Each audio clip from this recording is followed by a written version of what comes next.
বিসমিল্লাহিররহমানিররহিম। আসসালামু আলাইকুম। এনএসটিভি স্টুডিও থেকে সবাইকে স্বাগত। আমাদের আজকের ডেইলি ভিউজ অনুষ্ঠান। আজকের আমাদের অনুষ্ঠানে উপস্থিত আছেন আমাদের মাননীয় ডেইলি স্টার সম্পাদক ও প্রকাশক জনাব Shahjahan Ali Goldar, daily news star সম্পাদক ও প্রকাশক। তো আজকে এই মুহূর্তে আমার হাতে পত্রিকা আছে, আমাদের এই পত্রিকা দ্য নিউজ স্টার এবং দৈনিক ইত্তেফাক এবং ডেইলি ইন্ডাস্ট্রি। আমি প্রথমে দৈনিক ইত্তেফাকের শিরোনামটা পড়ছি। প্রধান উপদেষ্টা প্রাতরাশ সভা করবেন চীন ও কোরিয়ার বিনিয়োগকারীদের সঙ্গে। এসএসসি পরীক্ষায় এটা কিন্তু ওই চীন কোরিয়ার সরকার বা রাষ্ট্রপ্রধান কেউ না, এটা সভা করবেন কে? প্রধান উপদেষ্টা। কাদের সাথে? বিনিয়োগকারীদের সাথে। এটা কি যাই স্ট্যাটাসে? না, এদের ব্যবসায়িক প্রতিনিধিদের সাথে ব্যবসায়িক প্রতিনিধিরা এটা এইটা একটা এনজিও ব্যবসায়ী প্রধান উপদেষ্টা হলে যা হবার তাই হচ্ছে। অন্য খবরে না, এগুলোই আমি বিরক্ত হই। হ্যাঁ, যুক্তরাষ্ট্রে ত্রয়োদশ ও পণ্যের দাম কমে যাওয়ার আশঙ্কা রপ্তানিকারকদের। এর পিছনেও কিন্তু একটা দালাল চক্র লেগে গেছে। এই রপ্তানিকারক কারা? যারা এই যে বিশেষ করে আইসিডি দিয়ে ওই কিছু স্টক লট মালামাল এক্সপোর্ট করে।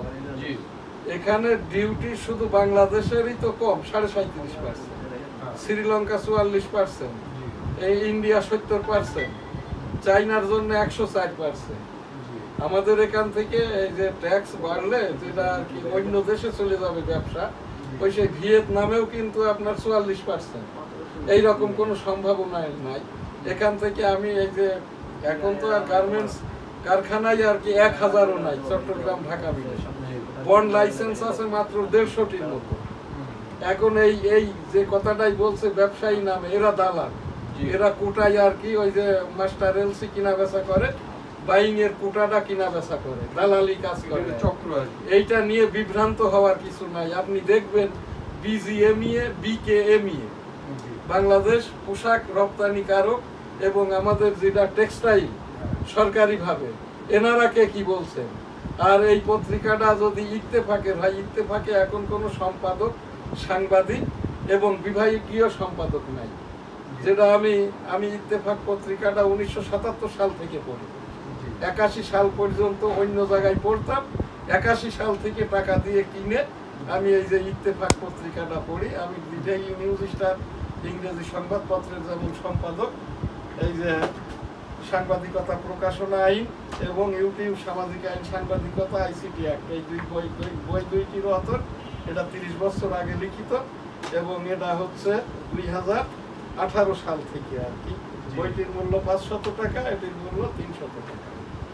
এই জায়গাটাই আমার যে উপস্থাপনা আর কি, ব্যবসায়ী সংগঠনের পক্ষ থেকে স্টেটমেন্ট না দেওয়া পর্যন্ত সরকারিভাবে এই যে সচিবরা বা মন্ত্রণালয় ভিত্তিক যেগুলো অ্যাসোসিয়েশন, এদের পক্ষ থেকে যতক্ষণ না স্টেটমেন্ট দিবে, এটা কোনো সংবাদপত্রে ছাপানোটাই যায় না। তারপরেও now we are under martial law. ইতিমধ্যে সামরিক আইন প্রশাসক বলেছেন এই রকম 1667টি ফেক বা মিথ্যা নিউজ প্রচার করা হয়েছে। এই রকম আপনার এই কি বলে স্ট্রিম লাইন 1-এর পত্রিকাগুলোতে, যেমন দৈনিক ইত্তেফাক, ডেইলি স্টার, এইরকম পত্রিকাতে আর কি 1667টি ফেক নিউজ প্রকাশ করে। আমি এনএসটিভি টেবিল থেকে শুধু এই যে ডেইলি নিউজ স্টার সংবাদপত্রের সম্পাদক নই, আমার এটা www.dailynewsstar.com। এটা জাতীয় একটি রাষ্ট্রসংঘ নিবন্ধিত, এটা গণমাধ্যম বা ইলেকট্রনিক মিডিয়া আর কি, নিউজ পোর্টাল এবং সামাজিকভাবে IPTV, NSTV, S Ali Goldar, WhatsApp এবং ফেসবুক এস আলী গোলদার। আপনারা যারা আমাদের এই প্রোগ্রাম দেখেন, দেখবেন কি দেখবেন না, সাবস্ক্রাইব করবেন কি করবেন না, এইটা আমার এতে কি ভিউ হইলো না হইলো এটা ম্যাটার করে না।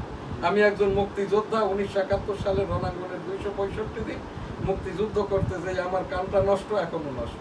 এই জায়গাটায় 18 কোটি অভাগা জনতার উদ্দেশ্যে আর কি আমাদের এই দেশে এখন পরজীবীও আর নাই। যখনই আর কি পরজীবী মানে তো সুবিধাটা নিয়েই কিছু পরামর্শ দিত রাষ্ট্রের জনগণের ধর্মীয় মূল্যবোধে, এরা সকলেই পালিয়েছে।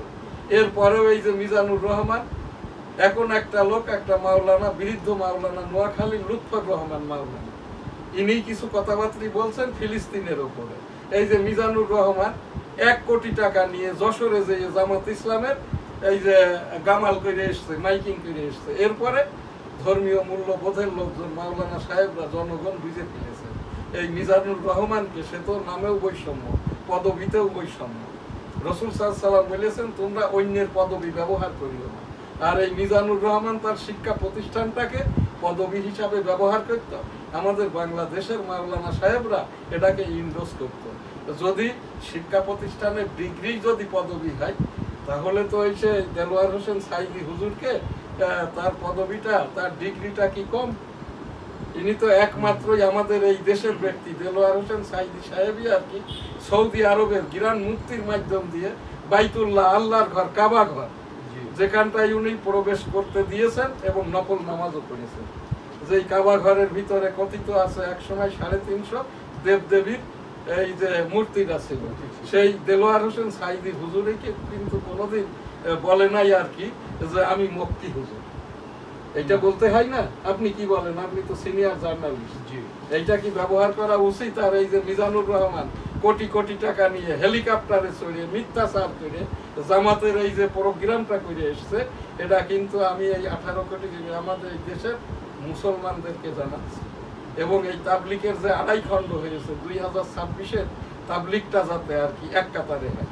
আর তা না হলে আমরা কিন্তু যারা তাবলিক করি, আমার বেনাপুর গোলদা সিটি যেটা জামে মসজিদ, এটা 40 বছর আগের থেকে তাবলিকি মার্কাজ, আমি প্রধান মতোয়ালি, আমি ডিজাইনার। আমার নানার বাড়িতে করা যেটা তাবলিকি মার্কাজ সাদিপুর, যেখানে মুক্তিযুদ্ধের রণাঙ্গন, সেই জায়গাটায় সেই মসজিদের বয়স 80 বছর।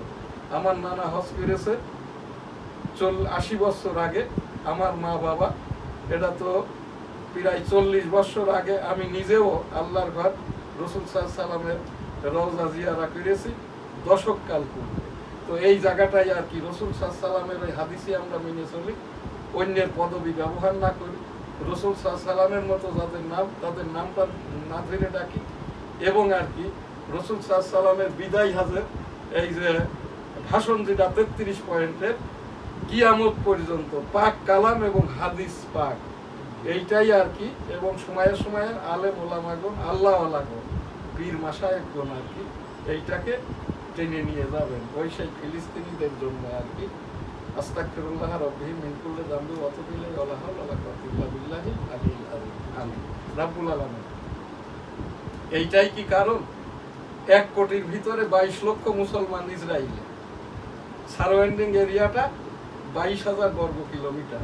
আর যেটা ফিলিস্তিন, গাজা উপত্যকা, মাত্র 390 বর্গ কিলোমিটার, যার দৈর্ঘ্য হলো 13 কিলোমিটার, প্রস্থে 5.5 কিলোমিটার। সেই জায়গাটায় বসবাস করে 4 লক্ষের মতো মানুষ, কিন্তু তারা সবাই এখন উদ্বাস্ত, ঘর বাড়িটা নাই। সেই ফিলিস্তিনের সারাউন্ডিং এরিয়াটা 6,000 বর্গ কিলোমিটার।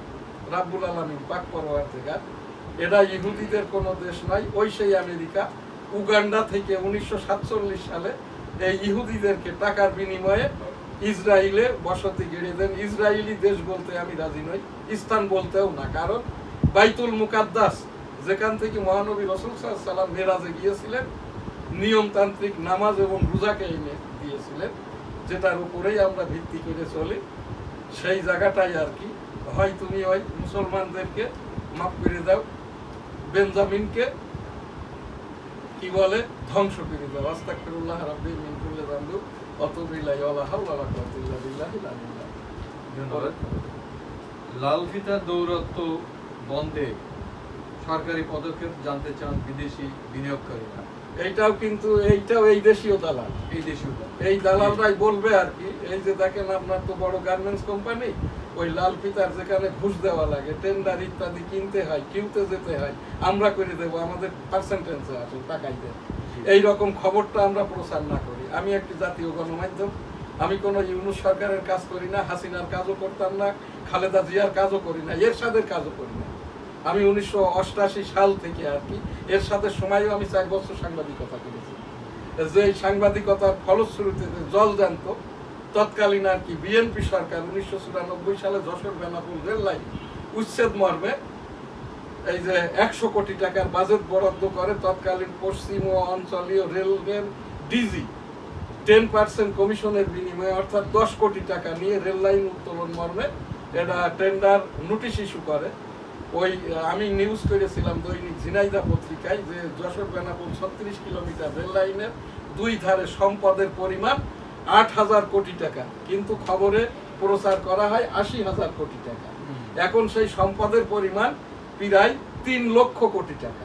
তো সেই জায়গাটা থেকেই আমি তখন ওই নিউজটা করি, আমার খেসারত দিতে হয়, আমার নানাবিধ রকমের অসুবিধা করে। আমি তখন প্রশ্ন করেছিলাম এটা উঠিয়ে ফেলতে এই 1 কোটি টাকা, 1 কোটি টাকা, আর এটা যদি রিপেয়ার করেন তাহলে বলল 100 কোটি টাকা, আর রিপেয়ার করলে 50 কোটি টাকা। তখন আমি নিউজ করলাম দৈনিক ঝিনাইদহতে যেটা যদি রিপেয়ার করেই 50 কোটি টাকা খরচ হয়, রেল যদি নাও চলে, হেরিটেজ থাকবে। আমার বাড়ি বেনাপোল, আমি বেনাপোলের সন্তান, বেনাপোলই সেই মুক্তিযুদ্ধের রণাঙ্গন। এখন যেটা মুক্তিযুদ্ধ উপদেষ্টা বলেছেন রণাঙ্গনের যোদ্ধারাই মুক্তিযোদ্ধা, বাকিরা সহযোদ্ধা। তো সেই জায়গাটায় হেরিটেজ থাকবে। অতপর তো সেই রেল লাইন চালু হয়।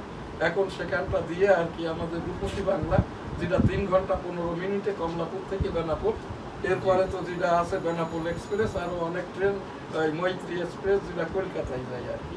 এইরকম খবরটা যারা করছে এদেরকে খুঁজে বের করে। তথ্য সম্প্রচার মন্ত্রণালয়ের সচিব বরাবর, স্বরাষ্ট্র সচিব বরাবর উপস্থাপনা করছি, এরাই বৈষম্য সাংবাদিক। আর দেশে এখন কোনো সাংবাদিক নাই, সংবাদপত্র নাই, মিডিয়া নাই। যেগুলোই দেখছেন এগুলো আপনাদের দেখাটা ভুল। এরা সবই ওই শিবির, এবি পার্টি এবং ওই 425 জন কুখ্যাত রাজাকারের পরিবারের লোকজন, আত্মীয় স্বজন। এই জায়গাটাই জাতীয়ভাবে আর কি আমি এই যে তথ্য সম্প্রচার মন্ত্রণালয় উপদেষ্টা, স্বরাষ্ট্র মন্ত্রণালয়ের উপদেষ্টা বরাবর উপস্থাপন করলাম। যেহেতু www.dailynewsstar.com এটা জাতীয় গণমাধ্যম, আমি এখান থেকে রাষ্ট্রের উদ্দেশ্য নাই, রাষ্ট্রের অবগতির জন্য এই যে আইন কানুনের বই থেকেই আর কি আমি উপস্থাপন করলাম। এই বই দুইটির অথর আমি 500-300 মূল্য। ধন্যবাদ। এসএসসি পরীক্ষায় শিক্ষার্থী কমেছে প্রায় 1 লাখ। এটা শিক্ষার্থী কমে নাই, এই যে বৈষম্য বিরোধী ছাত্র আন্দোলনের যেসব পরিবার থেকে অংশগ্রহণ করেছে এত পরিমাণ এদের পরিবারের মা বাবারা আর কি সুবিধাটা নিয়েছে। এই যে ওই যে বৈষম্য বিরোধী ছাত্র আন্দোলন হয়ে যাওয়ার পর সরকার গঠনের পরেও এই যে আন্দোলন হয়েছে না, বিভিন্ন জায়গায় এই ছাত্রদের নিয়ে যোগদান করেছে, ফাঁকে দিয়ে এসএসসি রেজিস্ট্রেশনের সময়সীমা পেরিয়ে গেছে। এরাই আবার কিন্তু পরামর্শ দিয়ে বলল পরীক্ষা পিছানো। আমি এই এনএসটিভির টেবিল থেকে যুক্তি দিয়ে নয়, প্রকাশ্যেই আর কি আমি ফুটেজ দেখিয়ে এইটা বলেছি আর কি পরীক্ষা পিছানোর কোনো প্রয়োজন নাই। যেহেতু এই ছেলে মেয়েরা নাতিপুতিরা পড়ালেখাটা করতে পারে নাই, যারাই রেজিস্ট্রেশন করেছে পরীক্ষার হলে উপস্থিত হবে, সাদা খাতাটা জমা দেবে, সকলকেই আর কি এ গ্রেডের নম্বর দিবে। এ গ্রেডের ওপরেই যারা খাতায় লেখাজোকা করবে, লেখাপড়া করবে, আর বাকিরা যারা শুধু নাম ধাম রোল নম্বর লিখে জমা দিবে, এদের নম্বরটা হবে 80। এটা তো পরীক্ষা পিছানো বা পরীক্ষা পরে হওয়া বা পরীক্ষা বাদ দেওয়ার থেকে ভালো হবে কিনা। এইবার যারা ডাক্তারি, ইঞ্জিনিয়ার, বিদেশে পড়বে আর কি, ইংরেজি পড়বে, উকালতি পড়বে, ওই যে যারা খাতায় লিখবে এর ওপরে মূল্যায়ন করে যদি একটা ছেলে 80-র ওপরে 85, 86, 87, 88 পায়, এই রকমটা গ্রেডিং করে ওই যে যেরকম ভর্তি পরীক্ষা, অন্যান্য পরীক্ষা, প্রতিযোগিতা পরীক্ষায় অংশগ্রহণ করে, তার পরীক্ষা পিছানোর বা পরীক্ষা বন্ধ করার কোনো সুযোগ নাই। আর এই যে 1 লক্ষ এরা কিন্তু নিবন্ধন করতে পারি নাই, কি কারণে? এদেরই গার্জিয়ানরা, মা বাবারাই দায়ী। এরাই পাঠিয়েছে এদেরকে, যাও ওই রাষ্ট্রপতির ফেলে দাও, সচিবালয়ে আনসারদের ফেলে দাও, অমুকরে করো, ওই জায়গায় যাও, সেই জায়গায় যাও, এর মা বাপরাই দায়ী। জেলে যদি পাঠাইতেই হয়, মানে মামলা করতে হয়, তাদের খোঁজ খবর নিয়ে কেন রেজিস্ট্রেশন করায়নি, যদি শিক্ষা মন্ত্রণালয় করে শিক্ষা সচিব বরাবর উপস্থাপনা, এই খোঁজটা না। ধন্যবাদ। সুপ্রিম কোর্টের জয় ট্রাম্পের, পেলেন আরো অভিবাসী তাড়ানোর সুযোগ। ওই যে সুপ্রিম কোর্ট অর্থাৎ তাদের যেটা সিনেট আছে, এখানকার ওই জুডিশিয়াল বোর্ড থেকে বলেছে এর আগে তো আপনি যারা অভিবাসী এখানে মানে অনিবন্ধিত বা অবৈধ জি তাদেরকে বের করে দিতে চাইছিলেন। এখন যারা বৈধ হয়েছে, যাদের সন্তানাদি হয়েছে বা আরো যারা আসতে চাই, ওই যে উত্তরাধিকার সূত্রে যারা বিফোর কোয়ালিটিতে আত্মীয়তার সূত্রে যারা অভিবাসী হতে চায়, এইগুলার হবে। এটার মিন করে এইটাই। তার মানে আমেরিকাতে ওই সেই অরিজিনাল আমেরিকান তো 32%, আর বাকিরা সবাই অভিবাসী। হ্যাঁ, ধন্যবাদ। ব্যবসা প্রতিষ্ঠানে হামলা ও ভাঙচুরের ঘটনায় 60 জন গ্রেপ্তার। প্রাথমিক শিক্ষক নিয়োগে থাকছে না নারী ও পোষ্য কোটা। ফরিদপুরে বাস উল্টে নারী ও শিশুসহ নিহত 7, আহত 30। শেখ হাসিনার বিষয় উত্থাপন হলেও চূড়ান্ত কিছু হয়নি। শেখ হাসিনার এই যে খবরটাই তো হয়নি। এখানে যে খবরটা হয়েছে, শেখ হাসিনা তো ইন্ডিয়ান জেলখানায় আছে, জিম্মাদারের মাধ্যমে ভারত সরকারের কাছে বলবে জামিন দেন, এরপরে পুশব্যাকের মাধ্যম দিয়ে আমাদেরকে দিয়ে দেন, নিয়ে যাবে। আর এইরকমটা টাইম কিল করছে। আর এইটাতে কোনো কাজটাই হবে না। এফডিসি কে লাভজনক করতে কাজ করছে সরকার, তথ্য উপদেষ্টা। মানবতা বিরোধী অপরাধ বিচারের জন্য আইসিসিতে পাঠানো হবে না, চিফ প্রসিকিউটর। এইটা তাজুল ইসলাম যে কথাটা বলেছে, আমাদের আন্তর্জাতিক আদালতটাই তো ক্রিয়েট হয়নি। এখানে তো আন্তর্জাতিক মানের কোনো বিচারকও নাই। এখানকার আন্তর্জাতিক মানের আদালত চালাইতে গেলে অবধারিতভাবে ওখানে একজন ওই যে আদালতের যে রেজিস্ট্রার থাকে, তাকে হতে হয় একজন ওই যে জেলা জজ পদমর্যাদা। তো এইরকম কোনো পদও নাই ওখানে, সবাই বসে গেছে। আর এই যে তাজুল ইসলাম যেরকম জামাতি শিবির বৈষম্য, তার সাথে যাদের সাঙ্গপাঙ্গ নিয়েছে এরাও সবাই এইরকম। বিদেশিরা যখন দেখছে চিফ প্রসিকিউটরকে অন্য প্রসিকিউটর রাখে, ওই চিফ প্রসিকিউটরের সহযোগী যে প্রসিকিউটর, এও কিন্তু শিবির করে। এই জায়গাতেই বলছে তোমরা আগে আন্তর্জাতিক আদালতের মানের স্বীকৃতিটা নাও, আইসিজে থেকে, জাতিসংঘ থেকে ইন্ডোজমেন্ট করো, তারপরে এটা যেটা ইন্টারন্যাশনাল হিউম্যান রাইটস কমিশন, সেখান থেকে ইন্ডোজমেন্ট নাও। এই আন্তর্জাতিক অপরাধ আদালত ট্রাইব্যুনাল তৈরির মাধ্যমে এই যে মাননীয় সুপ্রিম কোর্টের এখন যেটা সুপ্রিম অ্যাপিলেট কাউন্সিল হয়েছে, এর মাধ্যম দিয়েও ইন্ডোজমেন্ট নিতে হবে। এছাড়া এই আমি একজন সুপ্রিম কোর্টের রেভিনিউ বিষয়ক লয়ার হিসেবে এই যে আইনের বই থেকে আমি এটা বললাম। আমি কাউকে প্রশ্ন করি না, জবাবেরও প্রত্যাশা করি না, প্রয়োজন নেই। ধন্যবাদ। গাজায় গণহত্যায় সমর্থন দিচ্ছে ইন্দো মার্কিন জোট, সালাউদ্দিন আহমেদ, বিএনপি মুখপাত্র। বিনিয়োগ ও কর্মসংস্থান বাড়াতে 4 খাতে সংস্কার বাস্তবায়নের আহ্বান বিশ্বব্যাংকের। পরীক্ষামূলকভাবে ভোট দেওয়ার সুযোগ পাবেন প্রবাসীরা, সিইসি। চীনা পণ্যে 104% শুল্ক আরোপ ট্রাম্পের। রিমান্ডের আসামিকে নিয়ে পুলিশে সচেতনতামূলক কার্যক্রমে আলোড়ন। আইনজীবীদের অভিমত, এটি পুলিশের দায়িত্বের মধ্যে পড়ে না। অর্থনীতি ও বাণিজ্য ঠিকই বলছে। রিমান্ডে আসামিকে নিয়ে পুলিশের সচেতনতামূলক রিমান্ডে আসামি নেওয়ারই কোনো বিধান নেই। অর্থনীতি ও বাণিজ্যিক রীতিমতো অস্ত্র হিসেবে ব্যবহার করা হচ্ছে, অধ্যাপক রেহমান সোবা। আজ থেকে স্টারলিংকের পরীক্ষামূলক ব্যবহার। এই স্টারলিংকের এখানে চালু করলে এখন যেটা আমরা মাসে 500 টাকা দিই, ওইটা 3500 টাকা দিতে হবে। আপনার যদি চুলকানি থাকেন চুলকাবেন। আর এখানে যে খবরটা প্রচার করছে আমাদের এই দেশের ইন্টারনেটের একটা ওই অ্যাসোসিয়েশনের লোকজন, এটা বলছে আগের যে তথ্য ইয়ে ছিল প্রতিমন্ত্রী আর কি, এইটা করতে দেয় নাই। এটা কেন করবে? এইটা আমি 500 দিব না 3500 দিব। আর এই খবরটা যারা, এরাও টাকা দিয়ে খবর প্রচার করছে। আমি এখান থেকে বলে দিচ্ছি, স্টারলিংক আপনাদেরকে ঢুকাইবে প্রথম। এইটা ঢুকাইতেছে এই জন্যই আর কি, এখন যেটা আমরা সস্তা দামে পাচ্ছি। আর ওই যে বঙ্গবন্ধু স্যাটেলাইট যেটা রিগান সরকারের সময়, এর 12টা বাজানোর জন্য এই অপকর্মগুলো করছে। আমি 2001 সালে আইটি ভিসাতে আমেরিকাতে গিয়েছি। আমাদের এই বঙ্গবন্ধু স্যাটেলাইট এখানে এটা নিতে, এই স্টারলিংকের লাইনটা নিতে এখানে লাগবে প্রায় 4500 কোটি টাকা। আর বঙ্গবন্ধু স্যাটেলাইট 70 কোটি টাকা। আপনার যদি চুলকানি থাকে আর কি, চুলকাইবেন। আমি এখান থেকে আইটির ওপরে আমার থেকে জাননেওয়ালা আর ওই আছে ফ্লোরা আর একটা কোম্পানি আর কি, তখনই আর কি আমি ওই আমেরিকার থেকে ব্র্যান্ডেড IBM কম্পিউটার এনে তখন ওই যে যাকে বলা হয় আর কি বৈষম্য নির্বাচন কমিশনার আব্দুল রৌফ মাগুরার নির্বাচনের সেই পীর সাহেব আর কি। আপনার ওই সময়তেই আর কি আমি এই কম্পিউটার সাপ্লাই দিয়েছিলাম ইসিকে, আমাদের বিলটা দিতেও বৈষম্য করেছে এই যে রৌফ সাহেব। এখন বাইরের লোকজন তো মনে করে আর কি পীর সাহেব, আমি নিজেই জানি। আমি কেন বলতে পারি আমি মুক্তিযোদ্ধা, তারপরেও 7 আগস্ট আমাকে সাইজ করার জন্য সেসব অন্য কথা। ধন্যবাদ। শিল্প বর্জ্যে বিবর্ণ আলুকার নদী খাল হচ্ছে এই আঙ্কেল কয় মিনিট আছে? মার্কেট প্রশাসনের 2 জ্যেষ্ঠ কর্মকর্তা ঢাকায় আসছে, এটা দৈনিক ইত্তেফাকের শিরোনাম ছিল। আচ্ছা যাই হোক, সময় কম, আপনি নিউজ স্টারের একটা শিরোনাম পড়েন। CA calls for concerted efforts to improve maternal child health. একটু ধরো ক্যামেরায়। www.dailynewsstar.com বাংলাদেশের একমাত্র অনলাইন স্টুডিও ভিত্তিক এই যে আমাদের নিউজ পোর্টাল, যেটার IPTV, NSTV, এসএ গোল্ডা এবং আমাদের এইটাই একমাত্র রাষ্ট্রসংঘ নিবন্ধিত নিউজ পোর্টাল www.dailynewsstar.com। 18 কোটি জনগণ, দেশ জনতা, ধর্মীয় মূল্যবোধ এবং আমাদের এখানে পীর মুরিদি নিজেদেরকে এই যে জারি রাখার জন্য 1987 সাল থেকে ফিলিস্তিনের ওপর ইস্তেগফার দুয়ার অনুষ্ঠানটা একমাত্র এই যে আমাদের NSTV এবং এই www.dailynewsstar.com আমাদের স্টুডিও ভিত্তিক এই রকম নিউজ চ্যানেল বাংলাদেশে আবৃত্তি হতে। ধন্যবাদ। IMF satisfied with improvement of Bangladesh economy.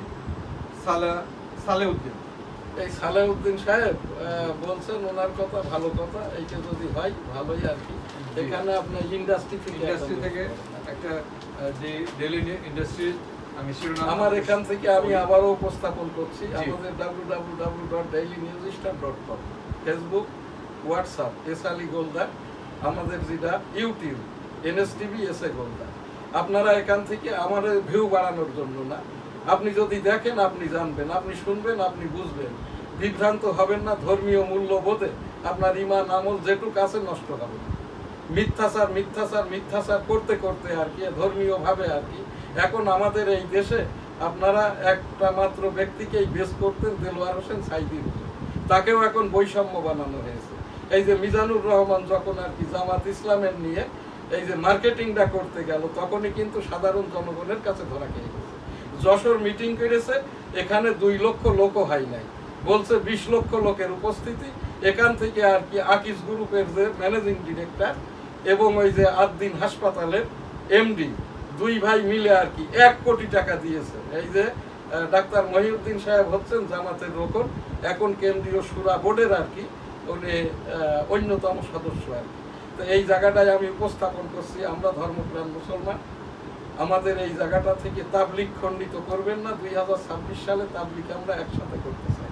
তাবলিগের যেটা মূল মন্ত্র, উপস্থিতির ভিতরে যিনি মুরব্বী প্রধান বয়ান তিনিই করবেন, তিনিই দোয়াটা করবেন। আমরা যারা তাবলিগ করি আমরা এইটার উপরেই আছি, থাকবো। এবং আমি বিগত দীর্ঘদিন যাবৎ তাবলিগে যাই নাই, সামনের বার যাইবো আর কি, সেই আগের মতো করেই এখান থেকে যাতে করে করা যায়। আর এই যে রাব্বুল আলামিন পাক পরওয়ার দেখা আস্তাগফিরুল্লাহ রাব্বিহি মিন কুল্লি যামবি ওয়া আতুবু ইলাইহি ওয়া লা হাওলা ওয়া লা কুওয়াতা ইল্লা বিল্লাহিল আলিয়্যিল আযীম। এই যে মাওলানা জুবায়ের, মাওলানা মামুনুর, মাওলানা সাদ, এদেরকে হেদায়েত দান করুন। এদেরকে এই যে ইসলামিক মূল্যবোধ পাক কালাম হাদিসকে নিজের ব্যক্তিগত সুবিধার্থে যেটা ব্যবহার করছে, এদেরকে এর থেকে হেদায়েত দান করুন। আস্তাগফিরুল্লাহ। ধন্যবাদ। Daily industry, Bangladesh ranked 47th most powerful country. আজ শেখ হাসিনা ছিল আর কি মোস্ট পাওয়ারফুল লেডি, মানে স্টেট তোমার বাংলাদেশ স্টেট গভর্নমেন্ট। আর এখন এটা হচ্ছে কি পাওয়ারফুল ব্যক্তি। কি headline? Bangladesh ranked 47th most powerful country. আচ্ছা, বাংলাদেশ যদি 47তম পাওয়ারফুল কান্ট্রি হওয়ার পিছনের মূল শক্তি কিন্তু 2টা। একটা হচ্ছে অর্থ, আর একটা হচ্ছে তার ওই মানে জনবল। জনবলের ভিতরে আবার যারা সুশিক্ষিত। তো এখানটায় যে খবরটা লিখছে, খবরটা ঠিকই আছে, কিন্তু এখানটায় যদি ওই সাথে জুড়ে দিত যে বর্তমান আমাদের এই বাংলাদেশে একমাত্রই আর কি একজন যিনি প্রধান উপদেষ্টা এসছেন, ইনি রাজনীতি না করলেও তার এই যে আর্থিক এবং দেশপ্রেম নিয়ে কোনো ডাউট নেই। এটাও কিন্তু এই খবরও কিন্তু ইউনূস সাহেবের ডুবানোর জন্য করছে। এখান থেকে উপস্থাপনা করছি মাননীয় প্রধান উপদেষ্টার যিনি সচিব মানে প্রেস সচিব, এর কাছে করে লাভ নেই। এ তো ওই যে চাইনাতে গেল, এখানে গেছে, এই যে ইউনূস সাহেবকে এই যে প্রেস সচিব মিলাই দিছে চাইনা আর ইন্ডিয়ার ওই যে ব্যবসায়ীদের সমান করে দিয়েছে। এখন ইউনূস সাহেবকে যদি এটা ভালো লাগে, আমার এই দেশের 18 কোটি জনগণের ভালো লাগলেও আমার ভালো লাগে না। আমার দেশের একটা সরকার প্রধানমন্ত্রীকে বসিয়ে দেবেন আপনার চাইনার একজন আর কি এই যে কমলা আলু পটল বেগুন বিক্রেতার সাথে আর কি, আমার এটা ভালো লাগে না। আপনার ভালো লাগে কিনা আমি জানি না, এইটা ভালো লাগা উচিত না। হ্যাঁ, ধন্যবাদ। আর সেই জায়গাটাই আমেরিকার উপরে, আমেরিকা এখন চাইনার উপরে 104% শুল্ক বসিয়েছে। আমেরিকার থেকে আমাদের এখনই যে শুল্ক নাই তাই মাল কিনতে পারি না, আর 104% মানে ডবল টাকা দিয়ে আপনি কিনবে। এই খবরটাও কিন্তু কেউ প্রচার করছে না আমার এই চ্যানেল ছাড়া। আমি 18 কোটি জনগণ এবং আমার এই বাংলাদেশের এই যারা এখানকার আর কি ব্যবসায়ী আছে তাদের লক্ষ্যে আমি উপস্থাপন করলাম। বাইরে তোমরা বুঝে সুঝে ব্যবসায়ী কন্ট্যাক্ট করো চাইনার সাথে। জি, ধন্যবাদ। Crisis cripples RMG sector. আর এখানে আর একটা কথা শোনেন, যেহেতু আমেরিকা আমাদের উপর ট্যাক্স বসিয়েছে 37%, আমাদের এই দেশ থেকে যদি 1 লক্ষ টাকার মাল এক্সপোর্ট হয়, আমেরিকা থেকে 1 লক্ষ টাকার মাল আমরা ইম্পোর্ট করলে আমেরিকাতে আমাদের দেশের মাল কিন্তু এক্সপোর্ট হয় 50,000 টাকা। যেহেতু আমেরিকা ট্যাক্স বসিয়েছে, আমাদেরও চুপ কেন, আমাদেরও কিন্তু আমেরিকার উপর ট্যাক্স বসাইতে হবে। এই জন্য বিসিসিআই এবং বিকেএমইএ, বিজিএমইএ এবং বাংলাদেশ টেক্সটাইল সেক্টরের যত ব্যবসায়িক অর্গানাইজেশন আছে এরা চুপ, ঠান্ডা হয়ে গেছে, থেমে গেছে। আমি এখান থেকে উপস্থাপন করছি যে যেহেতু বাংলাদেশ বাণিজ্য মন্ত্রণালয়ের প্রতি এটা করবে না, বাণিজ্য মন্ত্রণালয়ের যে বসির কথিত আছে উনি সোয়াবিন জমা করে জাহাজে রাখছেন, দাম বাড়ার পরে বিক্রি করেছে, তো এর দিয়ে আমেরিকার উপর আবার ট্যাক্স, এটা হবে না। তারপরেও আমি এখানে আমার দেশের ব্যবসায়ী যারা আছে তাদেরকে সতর্কতামূলক, চাইনাতে এলসি করার আগে দুবার ভাববেন। Crisis cripples RMG sector as US buyers cancel order. মোটামুটি এই ছিল আমার হাতে সংবাদ। আজকের আমাদের এখানকার ডেইলি ভিউ তো আপনি শেষ করলেন। এখন যেটা অনুষ্ঠান হজ উমরা, লাব্বাইক আল্লাহুম্মা লাব্বাইক, লাব্বাইক লা শারীকা লাক লাব্বাইক ইন্নাল হামদা ওয়া নি'মাতা লাক ওয়াল মুলকু লা শারীকা লাক। রব্বুল আলামিন পাক পরওয়ারদিগার বিশ্বের সকল মানুষকে একবার করে হজ উমরা করার তৌফিক দান করুন, আমিন। এবার আর কি 13টি দেশের মানুষজনকে 13 তারিখের পর হতে সৌদি আরব ঢোকা নিষেধ করছে বিফোর হজ। কারণ হচ্ছে কি 50 লক্ষের মতো মানুষ হজ পালন করে নিয়মিত, আর 50 লক্ষ মানুষ মাল্টিপুল ভিসায় যায়, যেয়ে তারা হজটাও পালন করে। এই জন্যই হজ বরল হয়, সৌদি আরবে অনেক প্রবলেম হয়, খুনোখুনি হয়, মারামারি হয়, যে কারণে সৌদি সরকার হজের মৌসুমের জন্য হজ পর্যন্ত এই 13টি দেশের লোককে ওই যে মাল্টিপল ভিসায় যারা এদেরকেই নিষিদ্ধ করেছে। তো এই জায়গাটায় এদের চিন্তা করার কিছু নাই, আর এটা সৌদি সরকারের একটা ভালো কাজ বলে আমি মনে করি। সৌদি আরবটা কিন্তু পরিচালিত হয় সেই ক্যালিফ ডেমোক্রেসি, অর্থাৎ সৌদি আরবের প্রধানমন্ত্রী, সরকার প্রধান, প্রধানমন্ত্রী আর রাষ্ট্রপ্রধান অর্থাৎ এই বাদশাহী হচ্ছে প্রেসিডেন্ট। এখানে এখন আমাদের যে পীর মুরিদি অনুষ্ঠান, তার আগে দিয়ে মুক্তিযোদ্ধা বিষয়ক উপস্থাপনা। আমি 1971 সালের রণাঙ্গনের 265 দিনের মুক্তিযোদ্ধা, এইটা এই যে মুক্তিযুদ্ধের রণাঙ্গনের একটি ল্যাম্প ট্যাঙ্কার সহ ছবি, এটা আমার নিজের ছবি। এই যে 7 ডিসেম্বর যশোর যখন স্বাধীন হয় স্লোগান দিচ্ছি, আর একটি তো আমার প্রোগ্রামরত অবস্থায়। আমার এটা 1971 সালের এই যে যখন আমি এই ইন্ডিয়া থেকে আমার এইটা আমার মুক্তিযুদ্ধের সনদ, সাথে আমার পিতা মাতারও সনদ। আমার পিতা মরহুম হাজী মধুগুলদা যুদ্ধাহত মুক্তিযোদ্ধা ছিলেন, আমার মাতা মরহুমা হাজী বেগম খায়রুন্নেসা মুক্তিযোদ্ধা ছিলেন। আমি যুদ্ধাহত মুক্তিযোদ্ধা শাহজাহান আলী গোলদার যুদ্ধ করতে যেয়ে আমার বাম কানটা নষ্ট, এখনো নষ্ট। মাননীয় প্রধান উপদেষ্টাকে যখন আমি লিখলাম রণাঙ্গনের যোদ্ধারাই মুক্তিযোদ্ধা, সনদ যাদের আছে এবং যারা এখনো বেঁচে আছে তাদেরকে মর্যাদা সেটেলমেন্ট দেওয়া হোক, তখন মুক্তিযোদ্ধা বিষয়ক উপদেষ্টা বললেন রণাঙ্গনের যোদ্ধারাই মুক্তিযোদ্ধা, বাকিরা সহযোদ্ধা। সেই কথাই যদি ঠিক হয়, এই যে রণাঙ্গনের এখন মুক্তিযোদ্ধাদের ভিতরে বেঁচে আছে কয়েকশো, বাকিরা সব জামুকা নিবন্ধিত আর মারা গেছে। আমাদের মুক্তিযুদ্ধের সেটেলমেন্ট প্রত্যাশা করছি। এখানে আমাদের শেষ যে প্রোগ্রাম, এটা এখন আমি আমার এই ভোকালে কাভার করছে না, সংক্ষেপেই করে প্রোগ্রাম শেষ করব। আস্তাগফিরুল্লাহ রাব্বি মিন কুল্লি যামবি ওয়া আতুবু ইলাইহি ওয়া লা হাওলা ওয়া লা কুওয়াতা ইল্লা বিল্লাহিল আলিয়্যিল আযীম। পীর মুরিদি অনুষ্ঠান। আস্তাগফিরুল্লাহ আস্তাগফিরুল্লাহ আস্তাগফিরুল্লাহ আস্তাগফিরুল্লাহ আস্তাগফিরুল্লাহ আস্তাগফিরুল্লাহ। আল্লাহুম্মা সাল্লি আলা মুহাম্মাদি ওয়া আলা আলি মুহাম্মাদ কামা সাল্লাইতা আলা ইব্রাহিম ওয়া আলা আলি ইব্রাহিম ইন্নাকা। আল্লাহুম্মা বারিক আলা মুহাম্মাদি ওয়া আলা আলি মুহাম্মাদ কামা বারাকতা আলা ইব্রাহিম ওয়া আলা আলি ইব্রাহিম ইন্নাকা হামিদুম মাজিদ। সুবহানাল্লাহ আলহামদুলিল্লাহ লা ইলাহা ইল্লাল্লাহ আল্লাহু আকবার। আমি শাহজাহান আলী গোলদার, 4 তরিকার পীর। আমার পীর সাহেব হুজুর দায়িত্ব দেওয়ার পর থেকে আর 35 বছর আগ থেকে আমি পীর মুরিদি করি। আমার পীর সাহেব ছিলেন মরহুম মাওলানা হাজী সৈয়দ শামসুর রহমান। আমি এখন দায়িত্বপ্রাপ্ত খতিব, আগে খলিফা ছিলাম, এখন পীর এম শাহজাহান আলী গোলদার। আস্তাগফিরুল্লাহ রাব্বি মিন কুল্লি যামবি ওয়া আতুবু ইলাইহি ওয়া লা হাওলা ওয়া লা কুওয়াতা ইল্লা বিল্লাহিল আলিয়্যিল আযীম। আমি কোনো মুরিদ করি না, শিক্ষণীয় অনুষ্ঠান করি। সুবহানাল্লাহ আলহামদুলিল্লাহ লা ইলাহা ইল্লাল্লাহ আল্লাহু আকবার আল্লাহু আকবার আল্লাহু আকবার আল্লাহু আকবার আল্লাহু আকবার আল্লাহু আকবার আল্লাহু আল্লাহু আল্লাহু আল্লাহু আল্লাহ আল্লাহ আল্লাহ আল্লাহ আল্লাহ আল্লাহ। সুবহানাল্লাহ আলহামদুলিল্লাহ লা ইলাহা ইল্লাল্লাহ আল্লাহু আকবার আলহামদুলিল্লাহি রাব্বিল আলামিন আর রাহমানির রাহিম মালিকি ইয়াউমিদ্দিন ইয়্যাকা না'বুদু ওয়া ইয়্যাকা নাস্তাঈন ইহদিনাস সিরাতাল লাযীনা আন'আমতা আলাইহিম গায়রিল মাগদুবি আলাইহিম ওয়া লাদ-দাল্লিন। আমিন। ধন্যবাদ।